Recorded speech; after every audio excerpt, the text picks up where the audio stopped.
whatever you wind up doing is exactly what you should be doing. And I have not behaved one single day of my life. Not one day of my life have I behaved, and I am fine. I need your help. I can't tell you what it is. You can never ask me about it later, and we're going to hurt some people. Whose car are we going to take?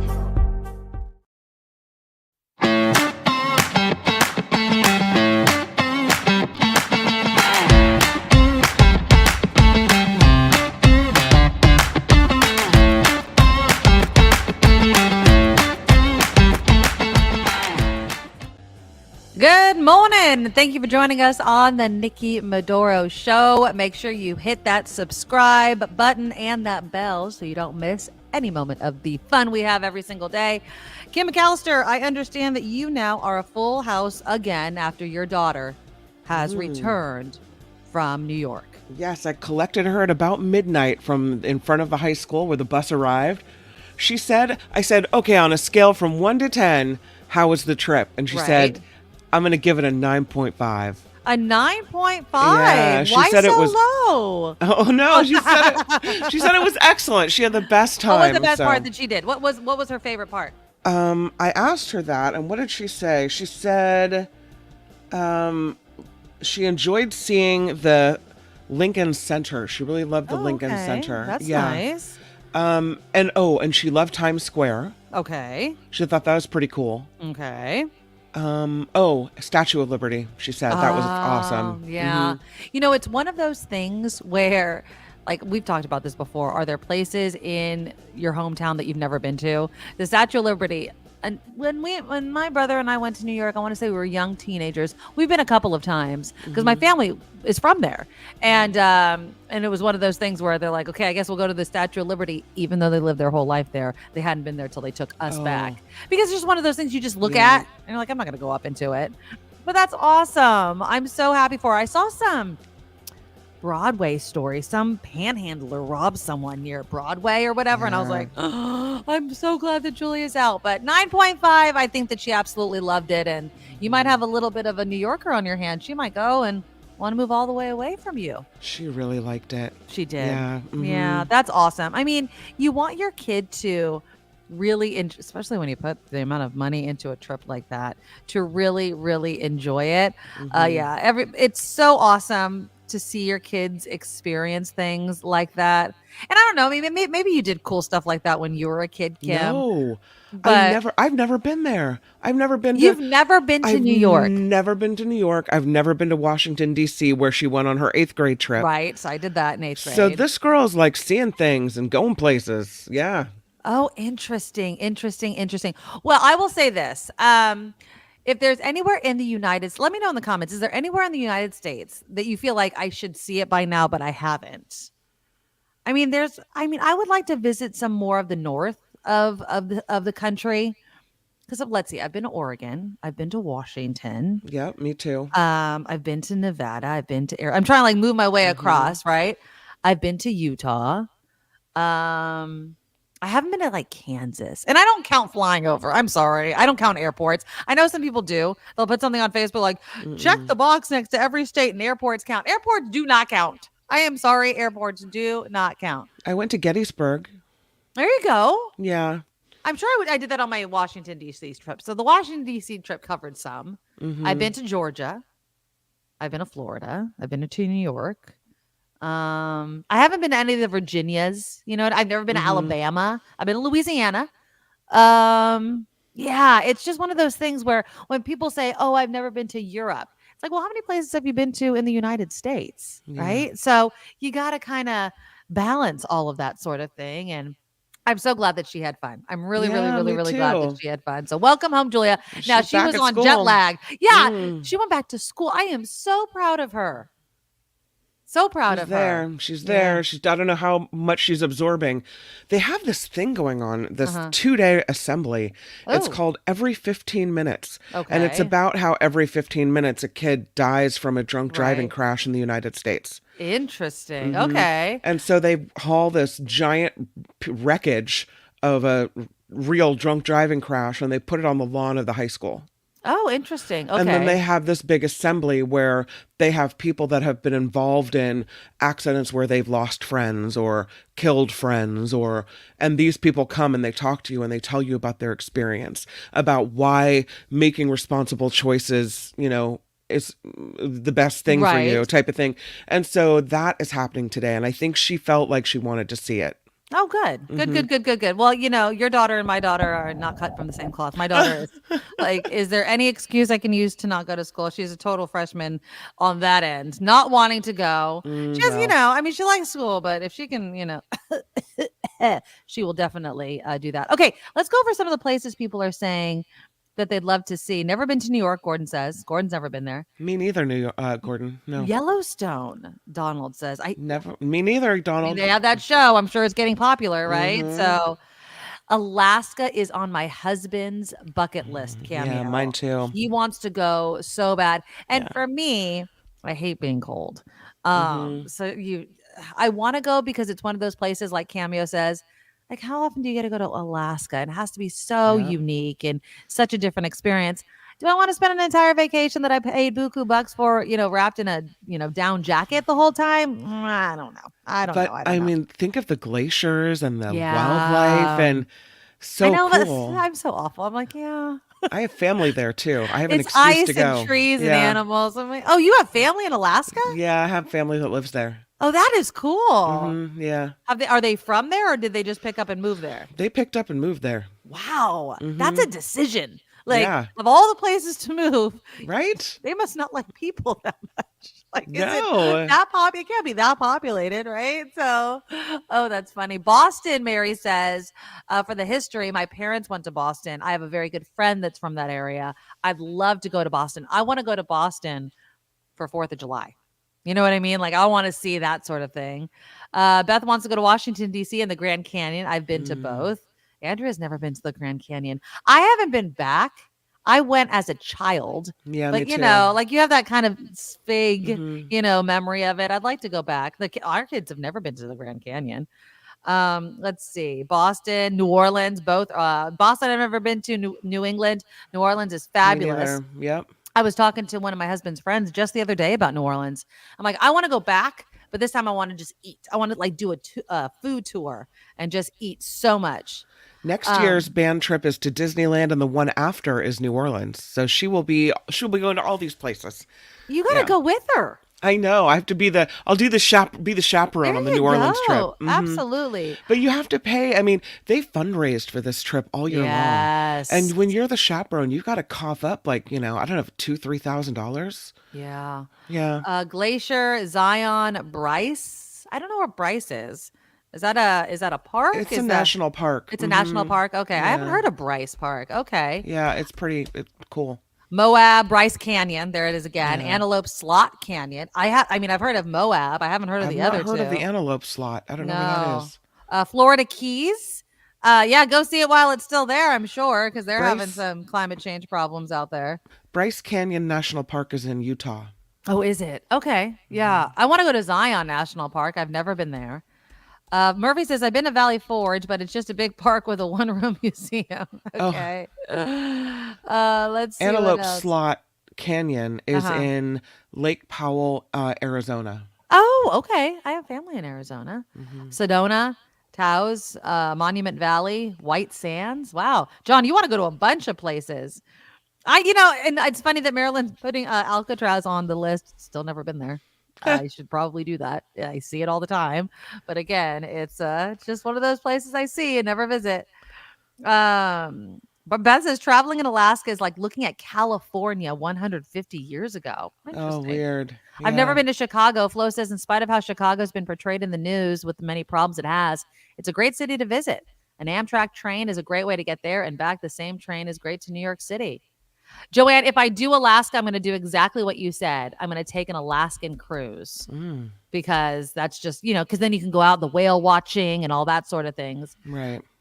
Where is it? New Zealand, I think, also has the Northern Lights, Natalie. I believe it's New Zealand, right? That I think that you can see. You can see the Northern Lights in a lot of parts of the world, but it matters like weather and timing and everything like that. John says, my father was stationed in Montana for a while during World War II and nearly lost his feet to frostbite. I'm assuming you mean, in Montana. Oh, yeah, because it was freaking cold. New Mexico, Susie says. Casper, Wyoming. Wyoming is one of those states that has been trying to pay people to move there. I don't know if it's ever been on my list, but it's an option. Niagara Falls. My parents travel a lot, if you can't tell. They went to Niagara Falls. They took some really, really cool pictures there. Miss Organic says, if I go to Alaska in late summer or early fall, it's not that cold. What do you mean by not that cold? I am cold at 70. So 68 is cold to me. You know what I mean? Like, and it's a vacation. I like sunny.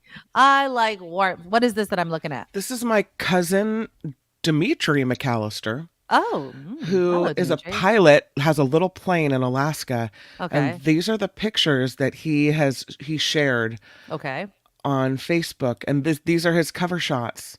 Nice. Put pictures he's taken from the plane from Alaska. That is really cool. How beautiful, right? I mean, again, it's one of those things where I want to go because of the experience. You know what I mean? Mm-hmm. But at the same time, like, I don't know. I mean, maybe I'm wrong. Maybe it's not as expensive.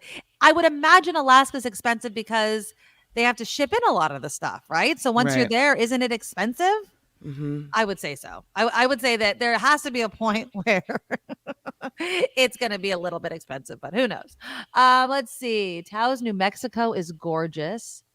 Yeah, I mean, it's all of these places are great ideas. And then it's also the bucket list type of thing. You know what I mean? Like, how many of you write down the things that you want to do? And many of those places are locations. And so, yeah, get out there, do what you have to do, because you only have one life, people. You only have one life. All right. Speaking of traveling and what airports you are going to use, branding. Okay. Branding is very important. And apparently Oakland International Airport is trying to hide the fact that it's in Oakland. I'm going to play you this little news report because what they're trying to do is to lead with San Francisco, which I guess is kind of a feather in the cap of San Francisco that also gets hated on all the time, and kind of push down the fact that they're actually in Oakland. Here we go. Bay Area's major airports could soon be getting a rebrand. Last week, officials with the Port of Oakland unveiling a plan to rename the city's airport to become San Francisco Bay Oakland International Airport. Studies have shown that over half of international travelers and nearly a third of domestic travelers do not know where Oakland lies in the San Francisco Bay Area. Oakland officials say they believe the potential name change would help would-be travelers clearly identify the airport with the Bay Area. But the proposal has gotten swift pushback from many on the other side of the Bay in San Francisco and at SFO Airport. Our concern, especially for international travelers, is that somebody may book a flight thinking that they're going to one location, and only when they land do they realize they're going to a completely different airport. SFO says while they understand Oakland's desire to attract more travelers through its airport, piggybacking on its name is not the way to do it.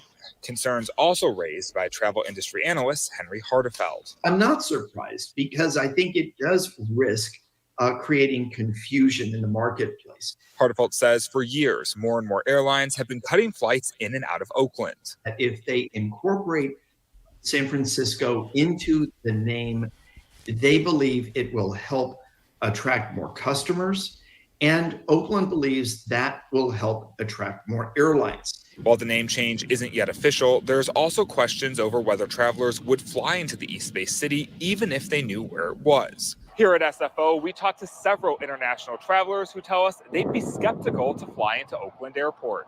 That includes Mohammed Jalal, who was visiting from Libya. Mohammed tells us if he ever comes back, he'd still choose to fly into SFO, saying with more options and easier access to the city, it remains his preferred choice. The best option when I booked the ticket, they tell me you can use SFO, the San Francisco Airport. The Port of Oakland commissioners are set to consider the name change at their meeting on April 11th. At SFO Airport, Tim Johns. So what do you guys think about this? this was my first instinct is one there, and I was telling Kim this, we were texting about this last night. There's obviously a barometer of intelligence involved here, right? When you go and check and buy your ticket, you have to put in the airport code. You can't get around it. Okay, you can't get around it. I would imagine if you're flying into the Bay Area, most people look at, their options. You can fly into SFO, OAK, or SJC, which is San Jose.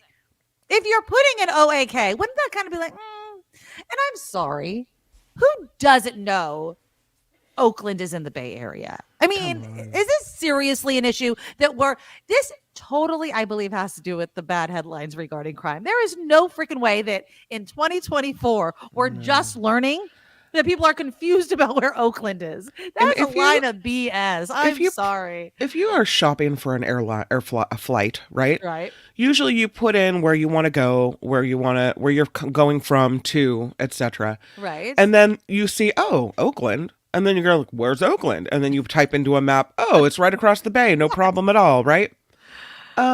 It hasn't been a problem thus far.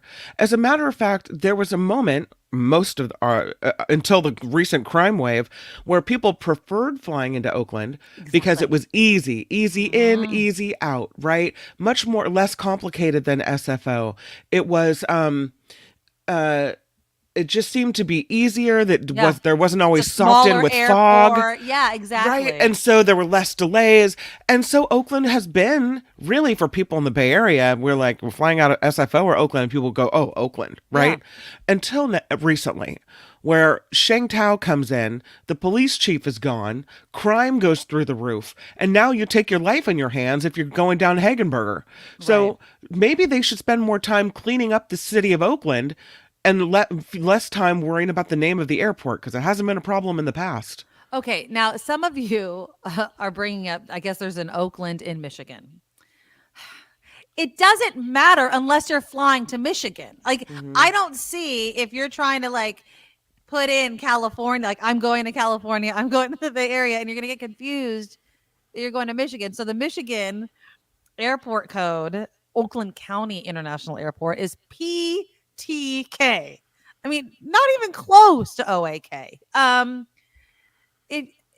That's not how people buy airline tickets. I just feel like if you accidentally end up in Michigan versus Oakland, you need help in other parts of your life. You know what I mean? There's something else going on with your intelligence. So let's push that aside. Do you like the name? Because Beth has a better idea. Where did yours go? Where did your idea go, Beth? You were just around here somewhere. Because she thinks it should be. This is actually pretty good. San Francisco East Bay International. What do you think about that? I think that can actually. Is that a San Francisco Bay? No, San Francisco East Bay? The word San Francisco shouldn't be in the title at all.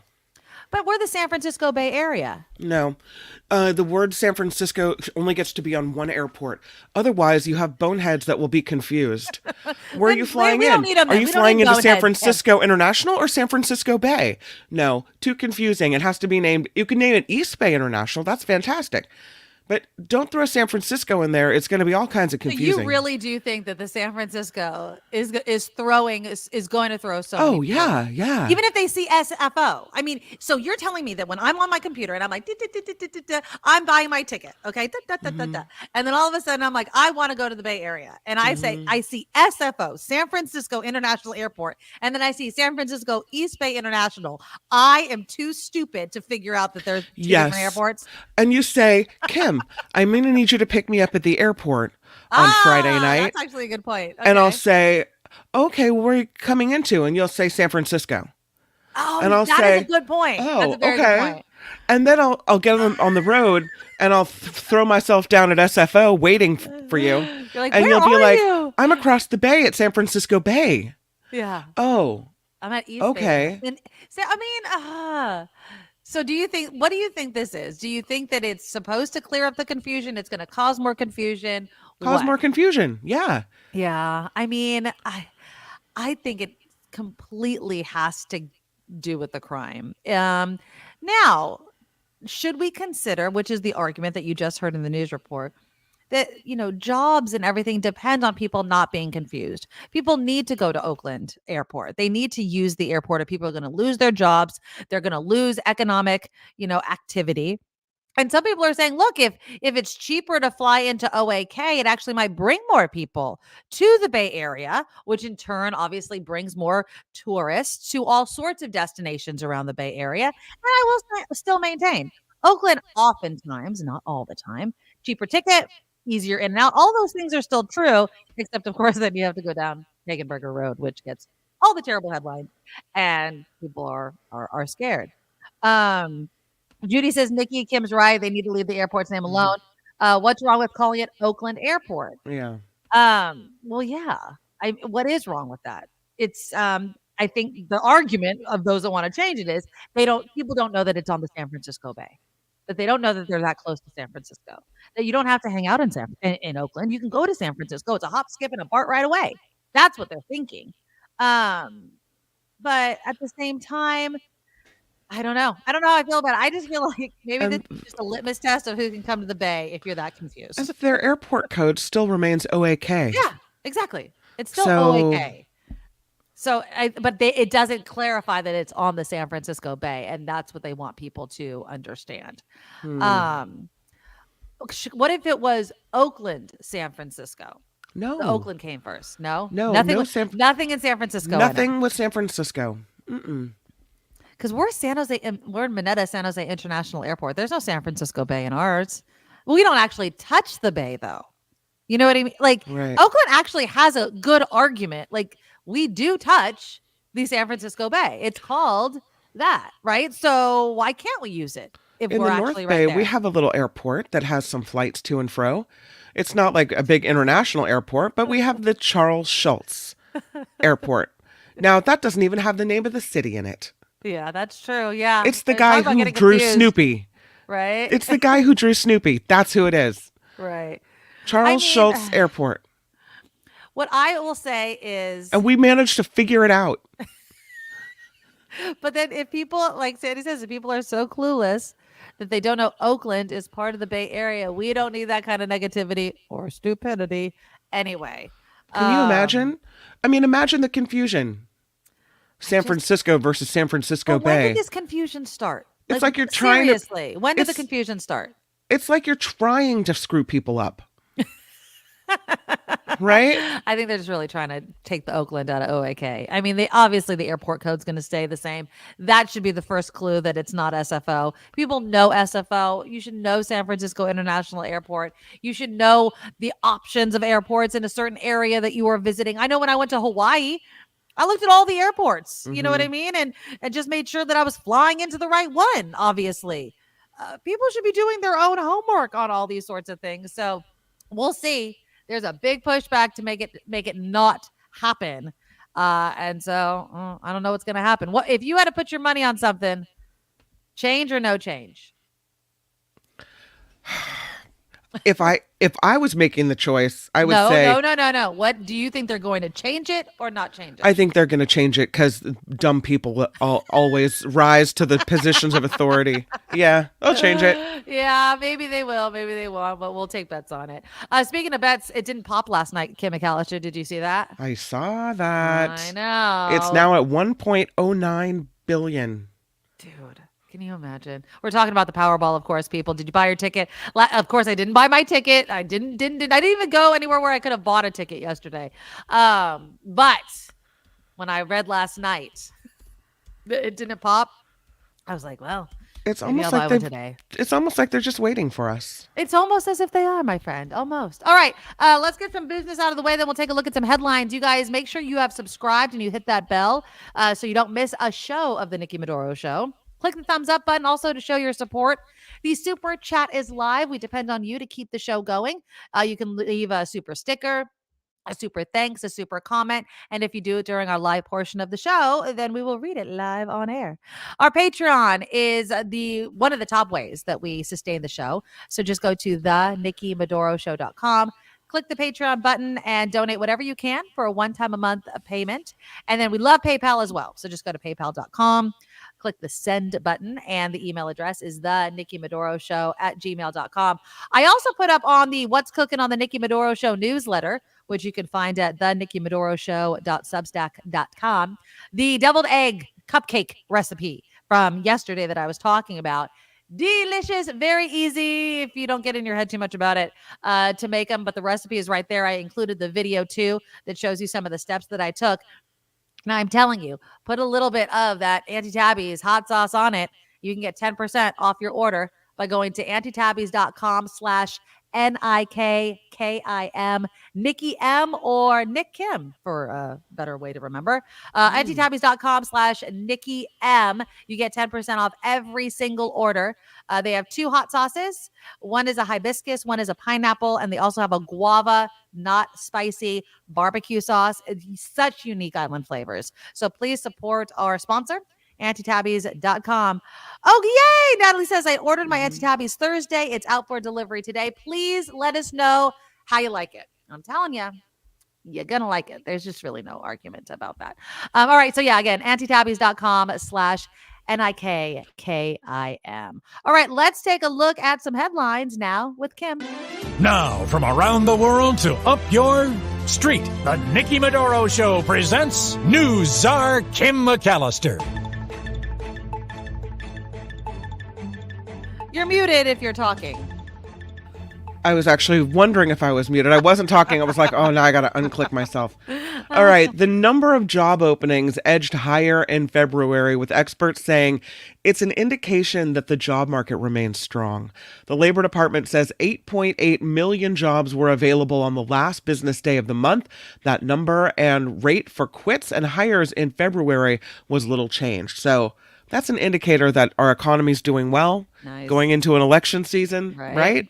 Yeah, but people just act like there's some sort of manipulation of these numbers so they don't believe it, right? They will say oh my God, do you want more of this economy? Okay, yeah. I want it to get even better. You know what I mean? Like, there are just things that President Biden is doing the Republicans are fighting against that would be good for our economy and good for workers and what have you. So, just stay with the facts and, leave the MAGA BS to the side. The Florida Supreme Court is allowing measures on abortion and marijuana to be on the state's November ballot.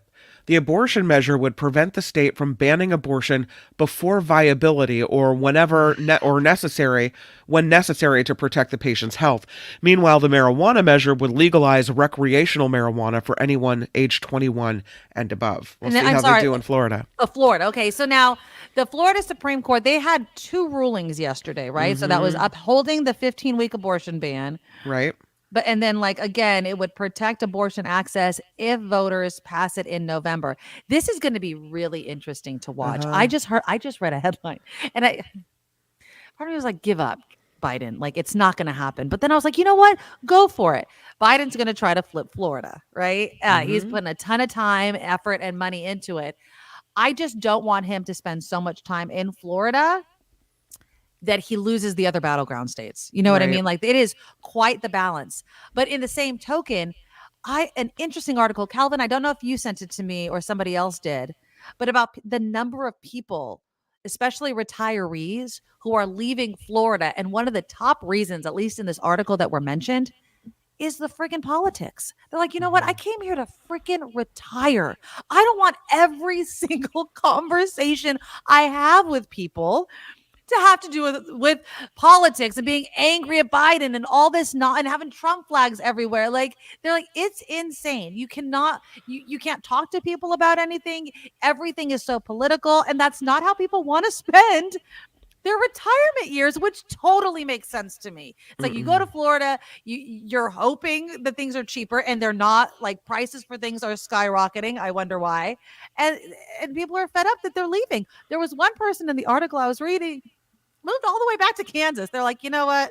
Even though all of their children and grandchildren were in Florida, which is why they moved there, they're like, screw it, I'm out. Like, I can't deal with this nonsense. Moved back to Kansas. Not knocking Kansas, but you know what I mean? It's not Florida with the warm weather and things like that. So, there's a breaking point for a lot of people, and I'm happy to hear that many have reached it.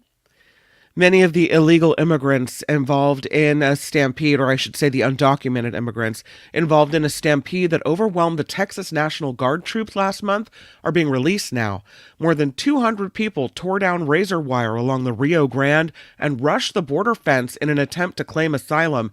They are facing riot charges, apparently. Some have been charged with assault as well. That was a bad scene. I don't know if you saw a video of that, but they were rushing in and police were trying to beat them back across the border. I didn't see that. That was bad. Oh, jeez. Israel says it will investigate the strike that killed 7 aid workers in Gaza. Yes, In a statement, Israeli Prime Minister Benjamin Netanyahu said there was a tragic event in which our forces unintentionally harmed non-combatants in the Gaza Strip.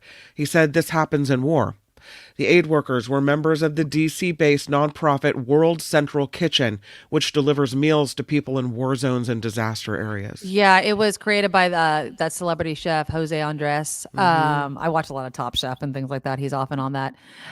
This falls at the feet of Netanyahu. I'm sorry. This organization worked with Israeli military forces. Their truck was clearly, very visibly marked. The fact that they worked with Israeli forces just... I understand things happen in war. I'm not trying to act like war is clean. Obviously, this war is horrific. But now I just feel like they're on the cusp of famine, if not already there. And you're going to stop this, and it's sending a message to and it's already started. Other aid organizations are like, we have to pull out. We can't sacrifice, our volunteers' lives to do this. So guess what's going to happen now? Right. To me, it sounds completely calculated. And it's horrific. And Netanyahu, it falls at his feet, completely at his feet. Oh, it's unintended. This happens in war. He had that statement planned from the get-go. I don't know. It's freaking horrific. Yeah, it's really horrible. And I was reading, there's a chef in the Bay Area who's really upset because a couple of people from the Bay Area were volunteering with that group and died in that incident. So yeah, there was. I know that I think there was a Canadian, there was a Palestinian, there was an American Canadian dual citizen. I mean, it's an international organization, and I know that they take a risk. If you're going to volunteer for an organization that's going to an active war zone, that is always the risk. But that's why they worked with the Israeli military forces to be like, look, they even timed it out. We're going to go right now. We're going to bring the aid. And then they get a rocket right through the roof of their truck. Like, I'm sorry. I'm not buying it. That's basically what I'm saying. I'm not buying it at all. Nope.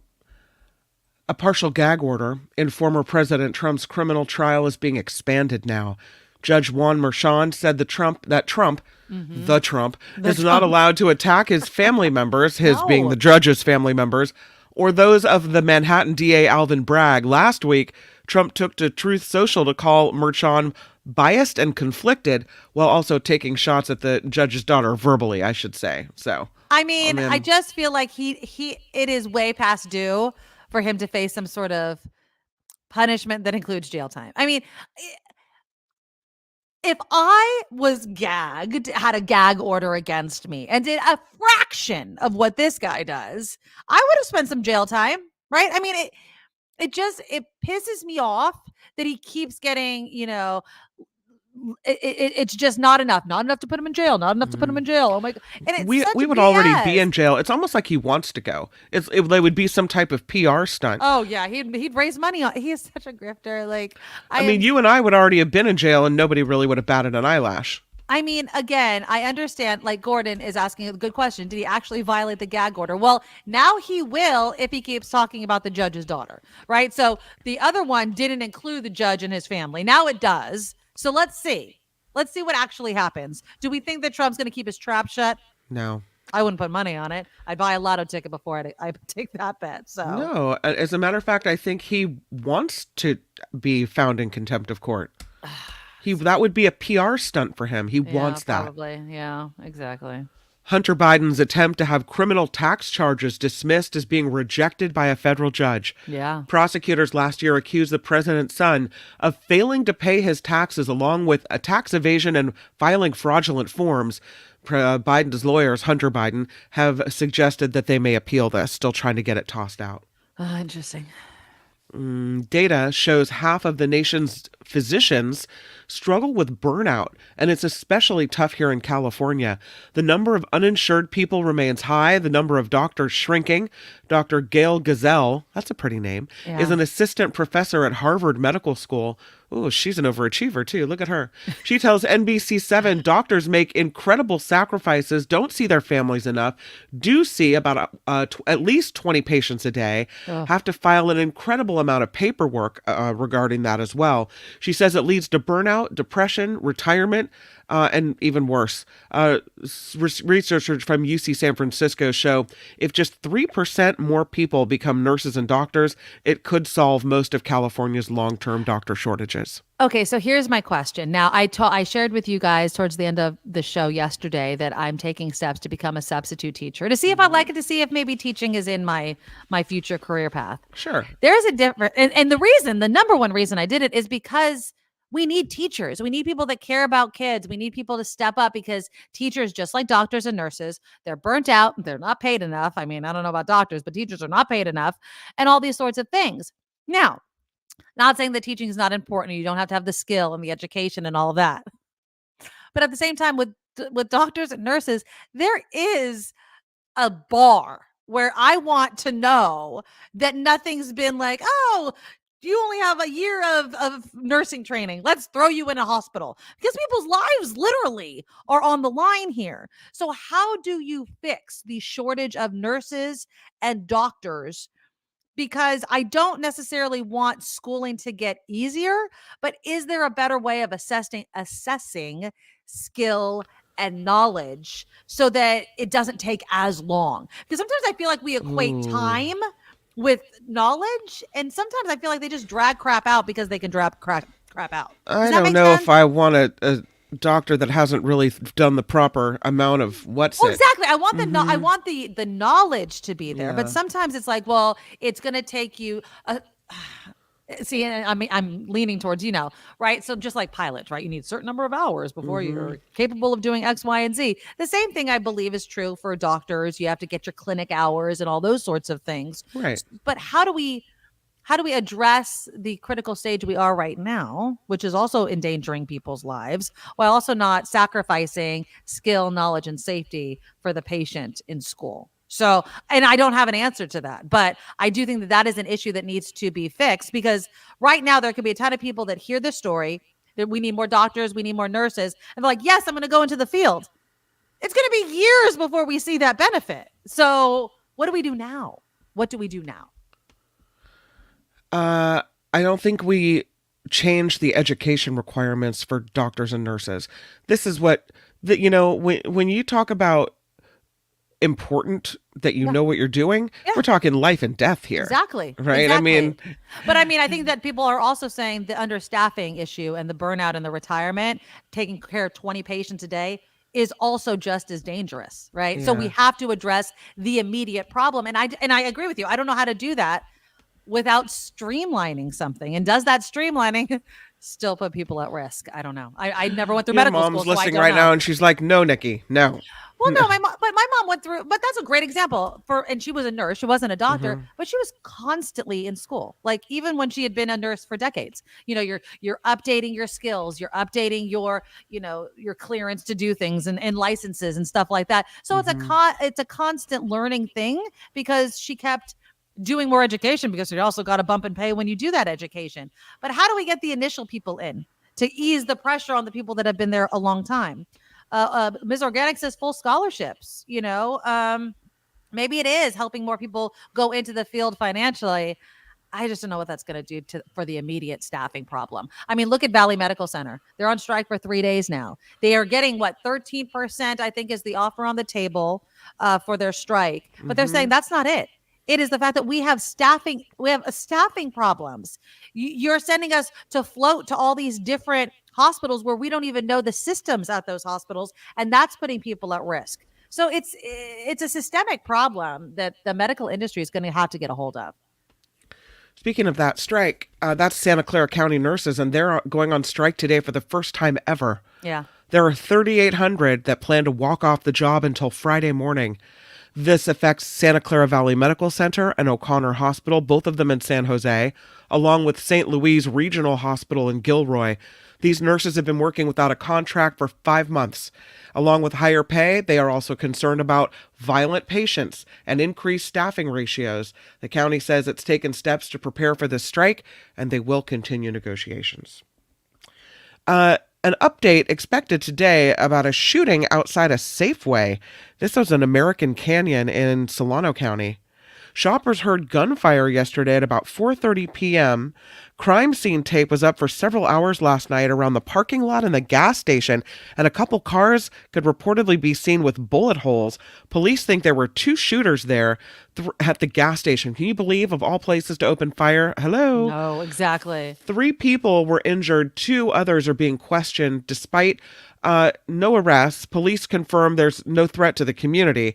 The Napa County Sheriff's Office has taken over this investigation. So, wow. Yeah. Idiots. In Los Angeles, they've got a federal judge now ordering an independent audit of Los Angeles Mayor Karen Bass's homeless assistance program. Oh. Judge David O. Carter ruled that Inside Safe is what it's called, Inside Safe. Okay. And all other homeless programs funded or conducted by the city need to be reviewed by an independent auditor. Mayor Bass is often called for accountability and transparency and has suggested an independent audit in the past. Critics have accused the city of spending billions of taxpayer dollars on homelessness with very little result. You know, and I was including this story. It's kind of related, but not really, of this program in Southern California called Safe Place for Youth. But this is different than what you're talking about, obviously, because that's the kind of the city. But this is, and we'll talk about it in a little bit. This is where people open up their homes if they have a spare bedroom or anything like that, and they take in some of the homeless young people into their homes. I guess you have to be like between 18 and 25 years old or something like that. And then I feel like it's more like a foster thing. I think if you call it fostering versus I'm going to take a homeless person into my house, it might be that. But we'll talk about that because, you know, 1, again, it's needed. 2, how many of you would really do it? How many of you would do it? I mean, would you? I don't know. You've I got hate kids to in say your, that. you have children in your house. You have people that you need to think about. I would much rather. Okay, so this would be the situation. A random stranger, I would have a lot of hesitation. But if I was in the school community and I knew this person, like, and somebody was like, hey, you can get to know this person and they need some sort of help. Maybe if it was like, if my kid was getting older and they're in college and they're like coming home or whatever, and they're like, hey, Sally, who I've known, she's got nowhere to go. I would not mind if I had a spare bedroom opening up my room to somebody that I knew. A complete stranger where I don't know their mental condition, whether they're using drugs or something like that. Ooh, I hate to be heartless, but yeah, I don't know. Yeah, I don't know either. I don't think so. It would have to be just the right situation. Yeah, right? exactly. Yeah, and it seems like such an easy solution too. I have a room. I have a room. You need a room, right? No. Yeah, exactly. No. Rain is threatening to leave some people stuck in Big Sur after that Highway 1 collapse. 2 more convoys planned today, but they could be canceled by Thursday if the weather changes. There was a big storm over the weekend that caused chunks of the road to fall down a cliff near Rocky Creek Bridge, about 17 miles south of Monterey, closing down a 40-mile stretch of roadway. Most tourists escaped Sunday. Others were escorted out to get supplies. Caltrans says crews are watching the road as convoys pass along at 8 a.m. and 4 p.m. But it's going to take a while to fix this. This is a mess. Yeah, I mean, I was watching the video on the news this morning, and there were some tourists that were wanting to obviously go through and go to Big Sur and what have you. But can you imagine living there and you don't know what? There's a convoy at 8 a.m. 8 a.m. and another at 4 p.m. And then they're even saying that might change. It's and there's no timetable. There's no timetable to open this. And it might pause this weekend because we're supposed to get some more rain. So and honestly, if you see the underside of that cliff and you see it crumbling away, like how confident are you that other lane on the other side of the road is going to stay? Because I'm not confident. No, I'm not feeling good about it at all. Can you imagine if you were stuck in traffic?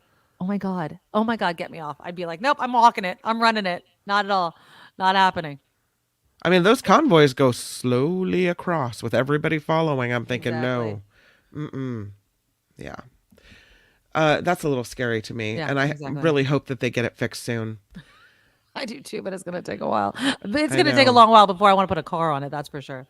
Airbnb is making some changes to its cancellation policy. The California-based company will now cover unforeseen events that impact a renter being able to stay at a location. So this includes natural disasters, weather, or government travel restrictions, and overrides policies set by the host. But it doesn't cover everything like injuries, illness, or jury duty. So the changes go into effect for all reservations on June 6th. So what happens if you had reservations to stay in, I don't know, Big Sur, and the road crumbled away? Yeah, I can't You still get there. have to pay for that because you booked it? Or right? So this is, I think, what would cover that. I would feel like if you want to keep a good standing on Airbnb, even without this rule, and because people can leave reviews, right? I'd be like, look, their cancellation policy is complete BS. I can't literally even get to the place. Remember the wildfires and everything? It's just like, look, I can't go, so you have to give me my money back. Like that should have been baked in from the very beginning. I don't know why it took so long for that to not be baked in. I mean, it seems like that makes perfect sense. So yeah, exactly. There's a new push to make California the first state with a right to disconnect law. Yes, I wanted to talk about this. Go ahead. I love this story. This would let workers do just that when their shift is over. The bill allows them to ignore calls or texts from colleagues or bosses after they leave the office. Like, you put in your time, you leave the office, you go. Right. Public and private employers would have to clearly outline work hours and guarantee uninterrupted personal and family time outside of that. Exceptions include emergencies or scheduling purposes. So, I mean, this is one of these things where, there's some jobs that you take your work home with you and you're never off the clock and you're always at someone's beck and call, right? And so at this, in this situation, you'd be able to unplug and say, you know what? This is my time. I'm not answering. I don't answer after a certain hour. Well, this is my problem with this idea. Okay. Well, one, there's all these caveats, which of course. Two, the employee that is like, nah, boss, you can reach me 24/7 if you want to, obviously is going to get more, even though the law is there. Like, I'm not supposed to contact you. There's going to be an overachiever employee that's like, no, call me anytime. I don't even care. Hush, hush. Don't even worry about it. It doesn't bother me. Right. Yeah. And then there's the idea that we are a global economy. There's people in other parts of the world where it's daytime and I need somebody to address an issue with them. And if that's your job, then you have to do that. On the other hand, I think that there should be a hierarchy of importance, right? If you want to ask me if I can work a certain day, wait until normal business hours to ask me. But if you need me to come in because, somebody died and I need to go and help, that's an emergency. So I feel like not so much that we needed a law to make this happen, but we just need bosses to be made more aware of that. So maybe if we're using cell phones, because this is really what did it, right? Is they can contact us at all hours of the day and night. We have a computer in our hand all the time. I would just say, start with a text message and put the level of importance it is, right? So I could check it. I don't have to check it. If it's a top emergency, I get dinged. If it's not, it's going to be put in the, you can see this when you wake up kind of file. I don't know if we necessarily needed this law, but I was reading this article about it, and other countries are kind of like comparing themselves to the United States. And then when those people from the country come over here, where there's better work-life balance over there and not so much here, like Australia or something, they're like, why are your bosses not giving you time off? Like, why are they, and you're not getting paid for it most of the time.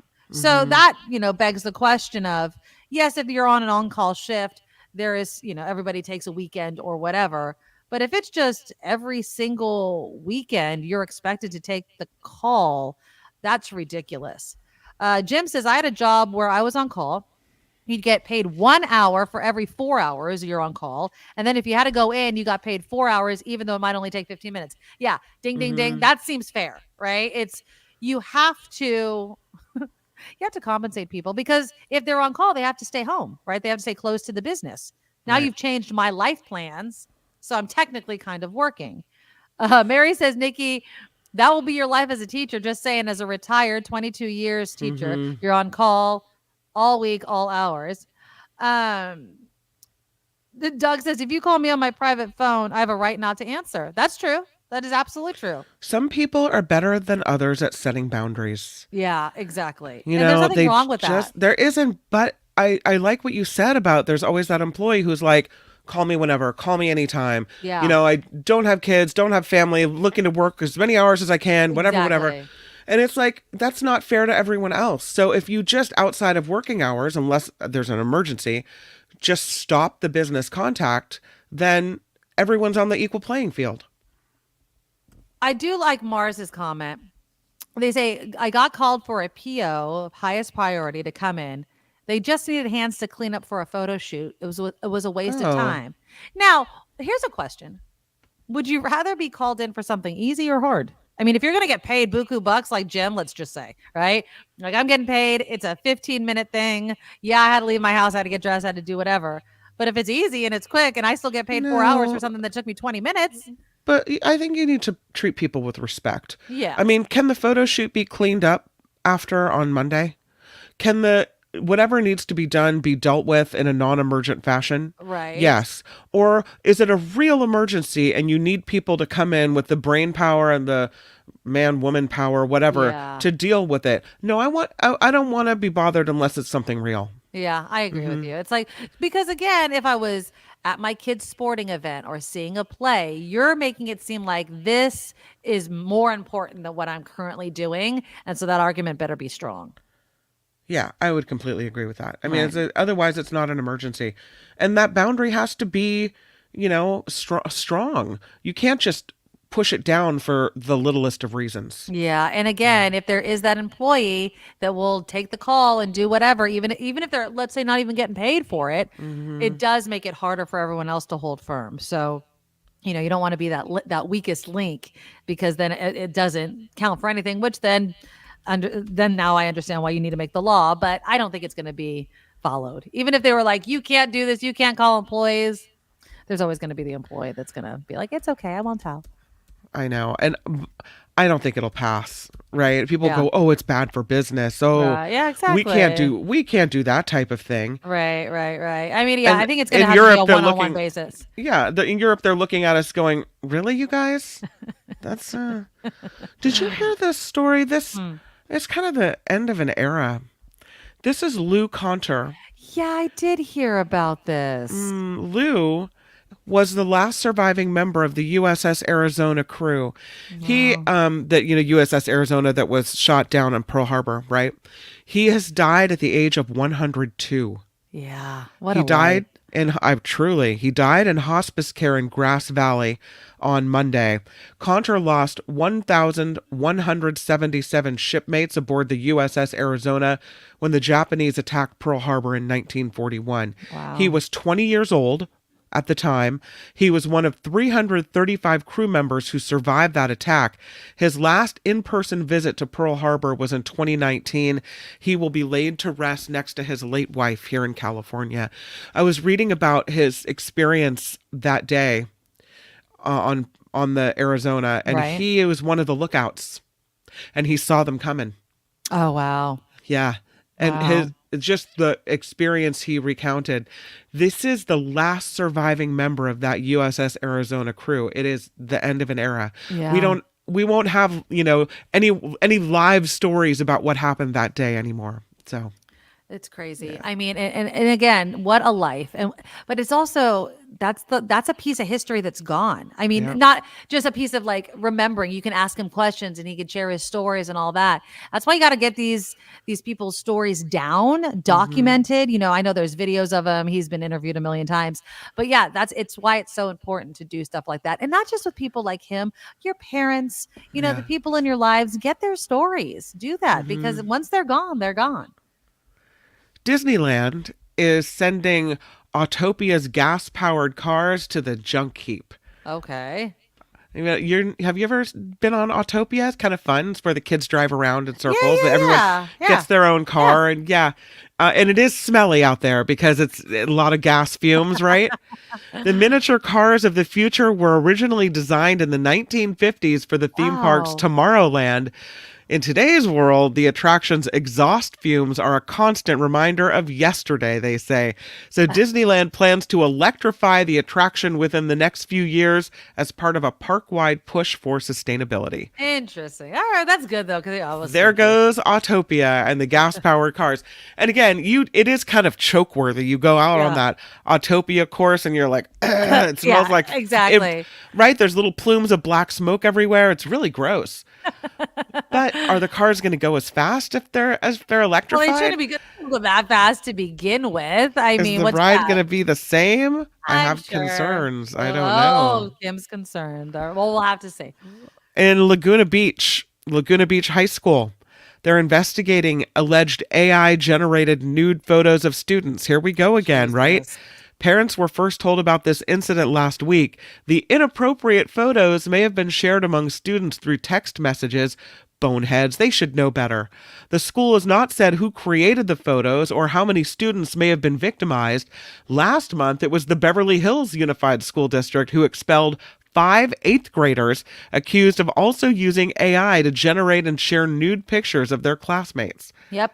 Come on, kids. I completely support that. I have told my kids, and I continue to tell my kids, if you get sent a naked photo of another student, not only is that child pornography, but if you share it, then you are part of the crime. The minute you get sent something, you report it, you do not share it, you do not show it to anybody. And if you get caught, you're going to take whatever consequence you get, because that's what should be done. These kids, they're just children. They don't know any better. My ass. These kids are very in tune with technology. Now, if their brain isn't fully developed, well, it's going to get developed real quickly when you get suspended or expelled from school. If you can tell. I'm a little harsh on that. I really enjoy that. I'm going to send my kids over for the same discussion. You've got it down. That's beautiful. That's it. I've said it so many times. I'm like, do not. And they're like, I know. Yeah, I know. Until I see something on the phone, and then I'm not happy, right? Did you see what this? What is this? I did not see this. Is that a real person? Yeah. That's a sunbather. Okay. At the Oakland Coliseum. What? Right? Okay. But it's not just any sunbather. This is Boston Red Sox infielder Tristan Casas. He was spotted sunbathing at the Oakland Coliseum before his team took on the A's on Monday. On April Fool's Day, right? Oh, how funny. Yeah. The fans start coming into the stadium, and they see this shirtless guy sprawled out on the Coliseum field, just sunbathing out there, catching a few rays, Right. I mean, it's probably a comfortable spot to sunbathe. He says he uses the sun bath as part of a curious warm-up routine. Oh, interesting. I like it.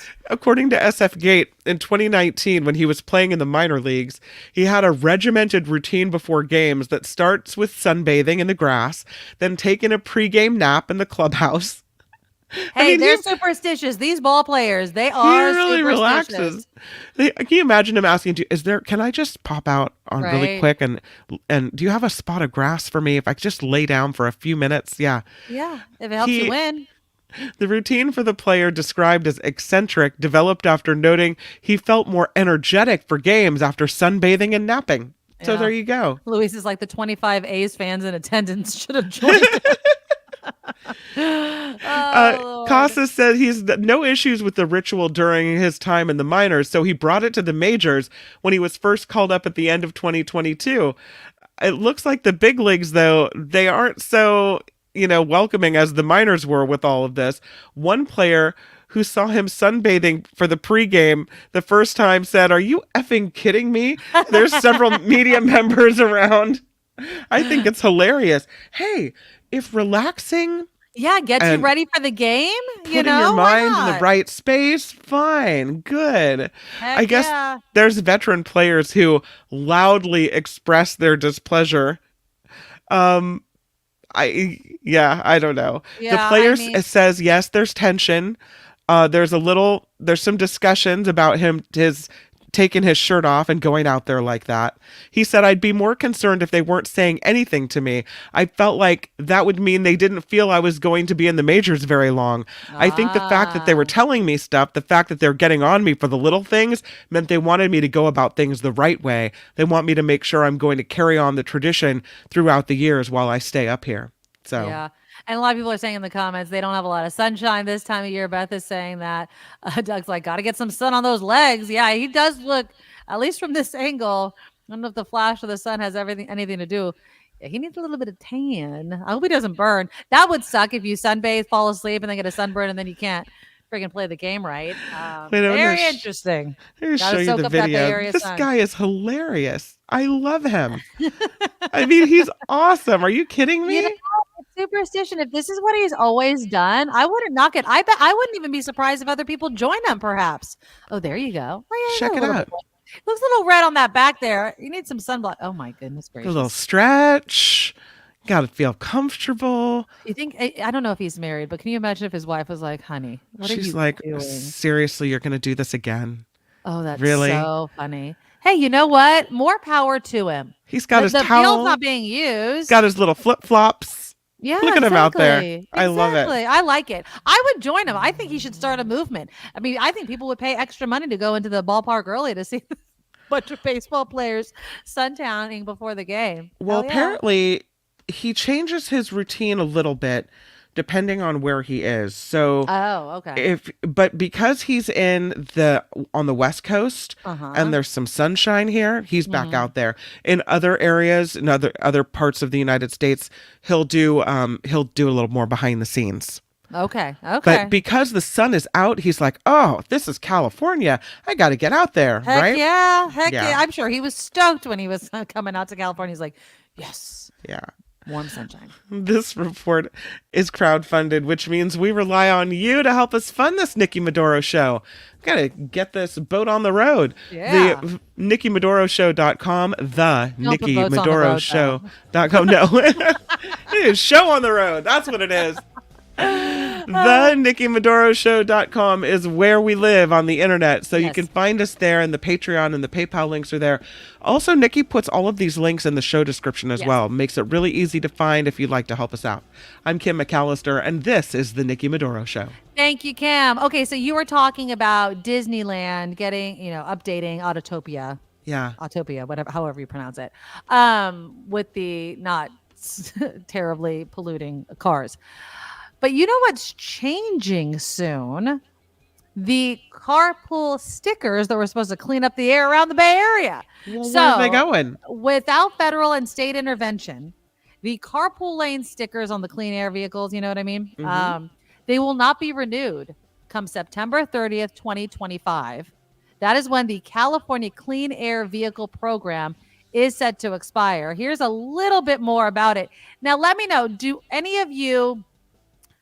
you guys buy a clean air vehicle? Anyone buy a clean air vehicle like a Prius or something like that because of the carpool sticker? And do you think that it's way past time to get rid of this kind of benefit?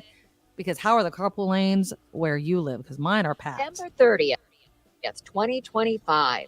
That's when the California Clean Air Vehicle Program is set to expire for everyone. So all owners of electric, plug-in, or natural gas vehicles with a rainbow of stickers on their car, allowing them access to the carpool lane, would no longer have access. Really, a whole generation of drivers have come up with carpool access as an incentive for buying a clean air vehicle. And that access in relatively short order will be disappearing. The problem is, first, the federal government has to allow states to extend their programs for clean air vehicles. Then California would be able to extend carpool access. But that scenario seems highly unlikely given the stalemate in Congress. To the best of my knowledge, there isn't even a bill introduced yet on this. And so time is running out. There are over 400,000 drivers in California who currently have decals. Many of them bought their clean air vehicle to speed up their commute. So losing that privilege is a big deal. It's frustrating because, like again, I said, the main reason for the frustration is driving in the Bay Area traffic. There's another side to this. It could greatly benefit, even incentivize casual carpooling, greatly decreasing the number of cars passing through that carpool lane at rush hour. MTC says there are many possible outcomes, but the clock is ticking. It's unknown how that 2025 expiration date for decals could affect the sales of new clean air vehicles in California. All right. So what do you guys think? And how are the carpool lanes when you're driving on the road? So for me, somebody had mentioned it, Jim. It's weird. Last week, the commuter lane was the slowest lane. The slow lane on the far right was the fastest lane. It's making good timing. I feel like there's just carpool cheats, right? I mean, there's just people. Now, I could ride in the carpool lane because I often have my kids in the car, right? But I don't have one of those carpool stickers. I do have a Prius, a hybrid. It's not a full electric car. Phineas is like, crap, I better renew my HOV sticker. Randy says, yeah, it's time to get rid of this carpool benefit for clean cars. Return the carpool lanes to what they were meant for. Carpoolers. I'm kind of leaning with you, Randy. It does seem that because, especially in California, hybrids, electric cars are so popular that the carpool lane is packed no matter what. Although, do you think that if people were promised something, 10 years ago, if you bought an electric vehicle or a hybrid vehicle, you were kind of ahead of the curve. And yeah, so, but I think there was always a sunset date on it, right? I mean, obviously. So I don't think anybody thought it was going to be forever. Yeah, I don't know. Would you rather have the carpool lanes open to all carpoolers, no matter the sticker, or toll lanes, which I think we're going to get both of, right? It's just, and Spencer says, yeah, they're packed, the carpool lanes, because individuals drive in the carpool lane despite the fine deterrent. Mm-hmm. What is the fine up to? I mean, it has to be like $300-400 at least, right? Something like that. You have to get caught though. And so some people are like, what is the probability that during my commute, I'm going to get nabbed by the CHP? I mean, with all the other police shortages that we have, if there's like an accident, I highly doubt there's going to be an extra cop to roam the carpool lane. But if you do get caught, that's a hell of a ticket. It is a hell of a ticket. Heather says, I got my ELR electric vehicle, I'm assuming, used. So I got to enjoy 2 months of this sweet, sweet HOV lane access before the sticker expired. There's no way to renew them once that happens. And I don't have one. How obvious is it that it's expired? Because that's my question. It's like, well, if you just have it and somebody's like zipping by on the freeway and they just kind of see the symbol, do they just give it to you? Or is it a color-coded thing? Or I bet they're colored. I bet the reason that they're all different colors is because they expire at different times. Okay. Yeah. Kind of like the tags on your cars. That makes sense. I'm guessing, but yeah. Yeah. I don't know if that's true, but you guys let me know in the comments. Yeah. OCB says they've turned HOV lanes into Lexus lanes now. Of course, people will pay to use them. Right. Yeah. And it is the toll lanes, Phineas says, that are taking over all the freeways. They are going to nickel and dime us out of our cars. That's what they want to do. I don't think it's possible, though, because, again, I always say this, our cities are not designed for us to use public transit. Our public transportation system is not good enough to handle everybody that wants to use it. So they're just screwing us both ways. It doesn't matter. Heather asked, do we even need these anymore now that everything is turning into an express lane? Now all it takes is money, not stickers or occupancy. Although, I mean, don't some of them, you get a less toll if you have more people in the car? I believe that's true, right? So if you have like 3 people in the car, then the toll. How can they tell that though? Oh, they tell the little lights. How do they tell if they have anybody in their car? There's little lights. I always wonder about that. So I'm like, how do they know that it's a real person versus people put dummies in their car? How do you know it's not a baby in the back? That's always my thing. Because I remember when I first had my first kid, I was stoked. I was like, I got a baby in the back. I can ride in the carpool lane. Which I understand the argument of that shouldn't be allowed because it's not like you're taking a car off the road. But I liked it. Absolutely. Randy says, starting in 2026, the California state mandates for EV purchases start to kick in. 30% or so of cars sold have to be EVs. New cars. You don't have to buy a new car. I mean, and that kind of makes the point, though. There's going to be so many of them on the road. Yeah, the carpool lanes are going to be so packed. We can't possibly let everyone use the carpool lane. We have to whittle it down, right? Yeah. Oh, look, Heather says, I'm not going to lie. I love the toll lanes. Don't often hear this. I would rather pay out the nose than sit and stop and go traffic. Well, it gives people that can pay the option. I mean, if you had the wherewithal to avoid the lane, wouldn't... And I'm not knocking you, Heather, but think about that. Think about what we're just saying. Like, I'm rich enough to not wait in traffic. Like, if you're just looking at all the poor people next to you that are just, or people with time on their hands, I guess. Maybe it's not, you're not rich. Maybe you only drive in a couple days a week and it's, what is it, $6-7 to use the toll lane, and it's worth it to you to, skip your Starbucks that morning or whatever and get to work faster and not spend an extra hour sitting in traffic. Maybe, it's just a better use of your funds. I don't know. Yeah, maybe. I don't know. Doug says, I agree, Nikki. There are carpool cheaters for sure. And not only that, where the cops are oftentimes, not all the times, but if they're doing one of those, camera sting operations, right, and they're posted up, like if you use Waze, for instance, which I do all the time, you're notified before you even approach. There's a cop there. So, it's not like cops can even be that sneaky anymore because there's an app for that, right? So, Mara says, as Pat Thurston said, why do we already pay for these things? We already pay for these things. So why are we being charged again? Because they can. It's because very they true. slap a sign up there and it's saying, now you have to pay this. This is why I firmly believe there are people that are like, I'm not going to pay my taxes. I'm not going to do this. It's because there's so much control over how we move and on our money that I totally agree. It's BS. Like, I have to pay taxes on something I already paid taxes on. I had to pay for something I already paid for. Right. It's ridiculous. It's absolutely ridiculous. I will say California is at the top of the heap when it comes to taxing the hell out of you. Especially if you look at all the ways we pay taxes for the roads, right? We got a gas tax. We got a this tax. We got it's all for the tax, roads. Sales tax. We got the bridge tolls. They're supposed to go, it's gonna be maintain the bridge. You know what I mean? I don't know. And I love living here. Like, don't get me wrong. I like living in California. I was just talking to my dad at Easter about this. My dad, who's a staunch conservative Republican Trump supporter. I love it. And I was bitching about PG&E because I was talking about how I turned my friggin' E off, right? Yeah. And they were laughing. And again, this is where I feel like conservatives don't ever listen to more liberal people like myself. I've been bitching about this for how long? For years, right? Yep. On my show, off my show. It was as if my dad had heard this from the first time coming out of my mouth. And I was like, I agree with some of the things that you say. I just don't agree with your MAGA nonsense. That's all. Right. But yeah, it's a problem, for instance, with PG&E. There's no regulation.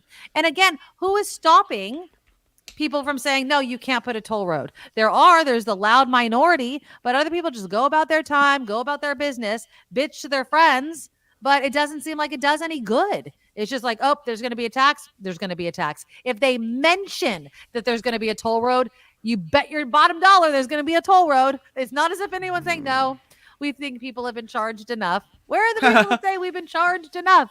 It's absolutely ridiculous. And Randy says you get the government in California that you vote for.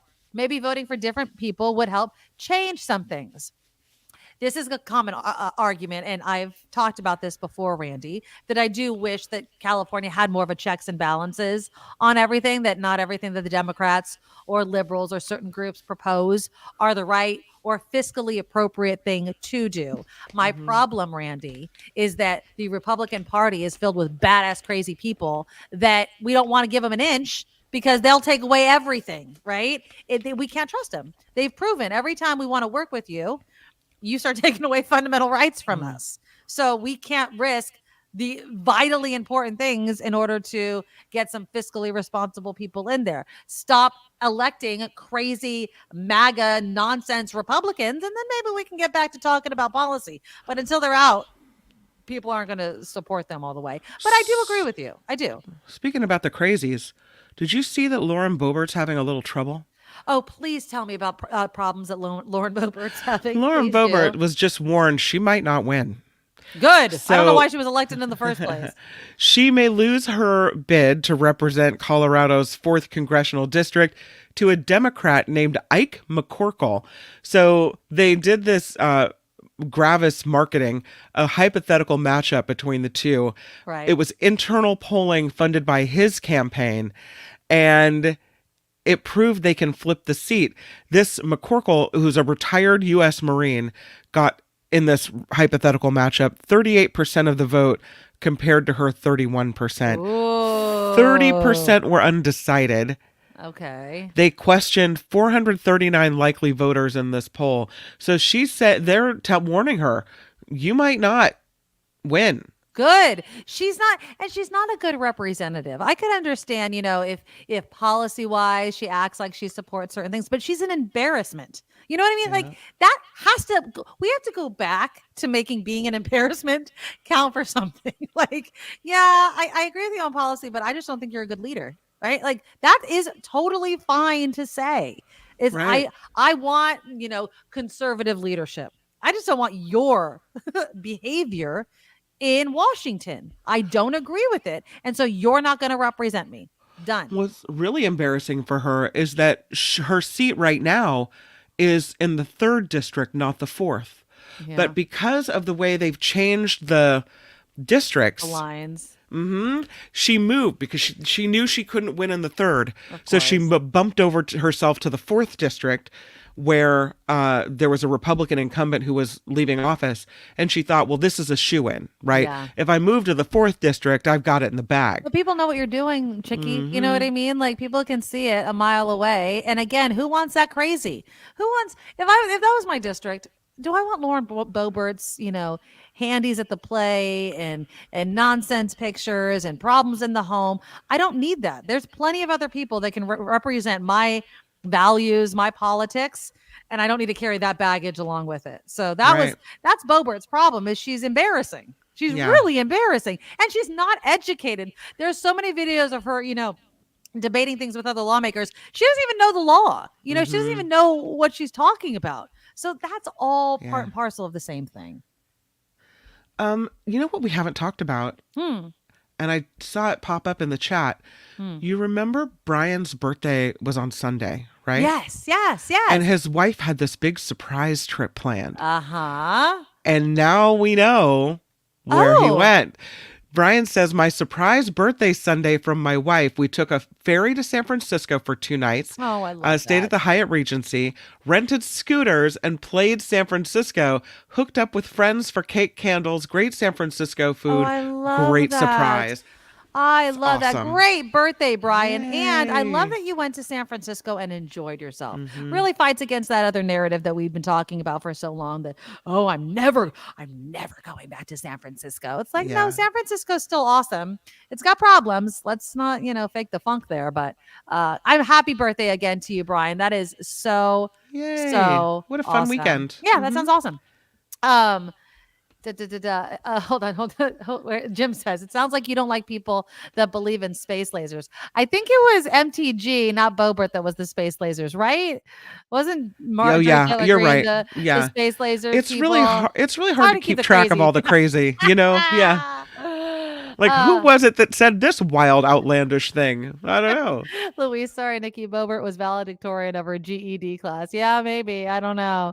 I'm just saying, she's just embarrassing. She is just embarrassing.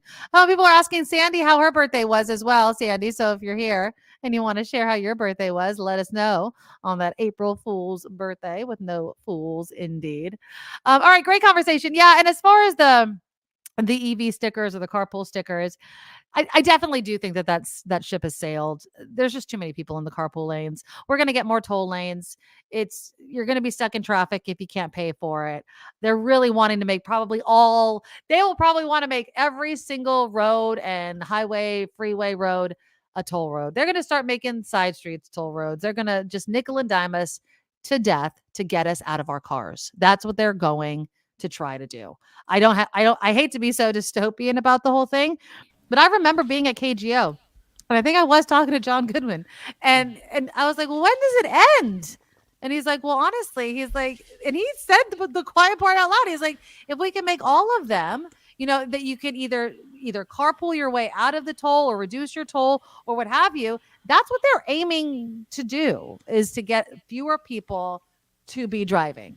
I'm waiting in the North Bay for when they take in the North Bay, it's always been the carpool is 2 or more people, not 3 or more. Right. So eventually I know they're going to up that number. Oh, yeah. Yeah, exactly. Now, I mean, down here in the South Bay, it's still 2, but you can go up the peninsula 280, 101, and it starts getting to that 3 area. And again, it's just one of those things where we just we can't have the nice things anymore. It's just getting more and more expensive. And then there's this story that you actually put on my radar last night. Bay Area Safeways and Target stores are overcharging customers. So this happened to me, and it's a Lucky's by me. So I went to Lucky's, and it was. I'm going to take a little bit of responsibility, but not really, because I shouldn't have to double check every single thing, right? So I was buying spices for my spice rack, and I saw this deal where it was buy two. I think it was like a buy two, get one free spice thing. And so I took advantage. I got all these. I made sure they were the red tops and what have you. And then I went about my shopping, and I didn't really think about it anymore. But I use that Fetch app to scan my receipts. And so when I got home from the grocery store, I scanned it and I took a closer look, and they charged me for every single spice. And it just kind of sucked because it wasn't what was I going to do? You know what I mean? Like, yes, I could have gone back and I could have been like, hey, you didn't give me my discount and all those sorts of things. But this is how they get away with it, is they count on people not wanting to raise a ruckus, go back in line, go back to the grocery store, look at their receipt that closely. Now, what was it? I was probably out $5. I'll be honest. I was probably out $5 because I bought spices, and I bought more spices than I needed at that exact moment. And I paid full price, and I get the big jars so I could fill up all of my stuff. But they're saying, according to SF Gate, that even though prices are going up, these stores are adding insult to injury by continuing to overcharge customers for basic necessities. There was a price inspection report. This was in Marin County. Customers overpaid for food, drinks, and personal care products throughout 2023 and 2024 and into 2024. For instance, there was one Safeway where items like Oreo cookies, soap, and instant coffee were run up for an extra $1. Yeah. There was a Target that overcharged for cocktail mixers and containers that were ineligible for CRV. It's so rude. You expect that when you go there, you'll be charged the right amount. Yes. I mean, this is what I said to you last night. They have one job. One job. They have stuff I want. Mm-hmm. They sell it to me. Mm-hmm. You can't sell it to me right? Yeah. You can't market right. And what is it? Has anyone ever worked in a grocery store? Because this is I'll give them the benefit of the doubt type of Nikki. Okay. Well, maybe they didn't put it in properly, or they didn't market properly, or do anything like that. Like, how does it actually work? Where is it the stock person that's not changing the things right? But in my case, they went through all the trouble of putting the sticker that said buy two, get one free. Do you think it was the message was sent to the checkout people? So unless they're really just trying to get over on us, which again is criminal. SJ Lola says Safeway employs dubious membership benefit practices. I'll agree with you. I believe it's Safeway, and correct me if I'm wrong, SJ. Where not only, so it's not an automatic discount. You have to download the app and then scan the app to get all of the benefits that are also listed. So some of them are instant, and then some of them are through the app. Again, the more complicated they make something, the less they want to give it to you. They're just trying to screw you. They just want to make it seem like you're getting a good price, but they're not actually doing it. Sherry says, I check my receipt before I leave the store, and I should have. I just didn't. You know what I mean? Like, you're just grocery shopping. You're like, oh, that's a good deal. I got it. And then you're just grocery shopping. You're putting your stuff out. You're making conversation with the person. You're not thinking about, oh, let me check that deal you just assume, like Kim said. Yeah. You have one job. Give me the discount. You advertised it. Just give it to me. SJ also says they also raise prices before they put items on a 2-for-1 special. Yeah, I've heard about that before. Mara says I went to Safeway the other day, ordered the smallest cup of orange chicken. It cost $7 for 4 pieces. I left it on the shelf and left. Right. 4 pieces? Yeah, no, that's ridiculous. Murphy says, I do self-checkout and I look at every price and deal. I'm very fast, but I do get assistance if my deals don't show up. I bet if I would have done the self-checkout, I would have remembered because I would have held it. You know what I mean? Like, I would have scanned it. I'm like, oh, that's right. I'm going to get whatever, right? But because I was just, I got a ton of stuff up there. I got $200 worth of groceries on the conveyor belt. I completely forgot. And then I remembered when I scanned it. John says, if you have a Winco, they sell spices by the bulk, usually a lot cheaper than the individual little containers. I should do that. I go through paprika, A lot. I go through red pepper flakes a lot. Of course you do. Of course you do.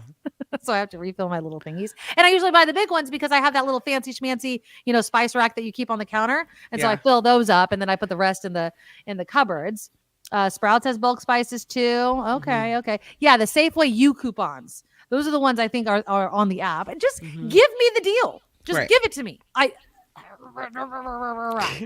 It's so freaking stupid. It is. Yeah, I hate the app too, Joanne. Targets and Safeways are accused now of basically screwing customers around the Bay Area out of the correct prices. And we're already paying too much. At least charge us the right amount. Yeah, absolutely.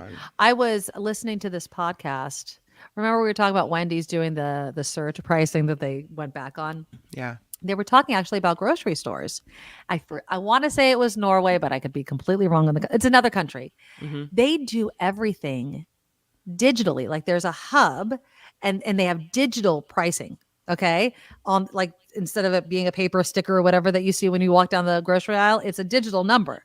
And so they go, and it could take up to 10 minutes. And then all the prices in all the stores change at the exact same time.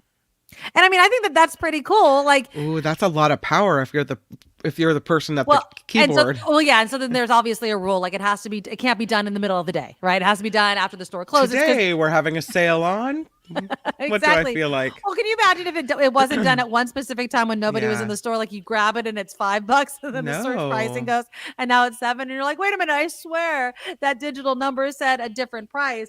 But it's just, again, there's also, like with Safeway, the deals. Liz says the deals don't show up until the very end of scanning everything. It's very misleading. You have to look closely. I was at Lucky's. I was not at Safeway, and that's annoying. But also, what if people don't want to? What if I don't have my phone? I can't get the deal? What if I don't want to download another freaking app? I don't get the deal? You don't want my business? I have to. It's because they want to gather all that data on you. And the price, of course, is the discount.